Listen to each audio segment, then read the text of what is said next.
Welcome to the Genius Factory. Enjoy the video. You start by locating where OneNote stores data and why that matters. Local cache and OneDrive can each hold different versions. First, close OneNote and pause sync so you don't overwrite recoverable copies.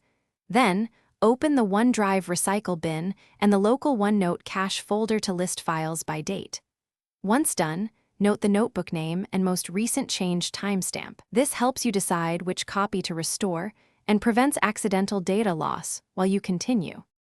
Now, restore using built-in tools. Open the notebook, right-click a page or section, and use version history to revert to earlier saves. This is fast and preserves structure. If that fails, restore deleted notebooks from OneDrive or the Windows recycle bin. Make sure to restore to a different location first. If you still lack content, export local. Cache files and try converters or reputable recovery utilities. These can extract pages when OneNote's UI cannot. Make sure to keep originals intact during attempts. Finish by importing recovered pages into a new, clean notebook so you avoid corrupting live data, and then re-enable sync step by step to confirm stability. Verify attachments, tags, and links and save a fresh backup locally and to OneDrive. If problems persist, clear the OneNote cache, repair or reinstall the app, and try recovery again.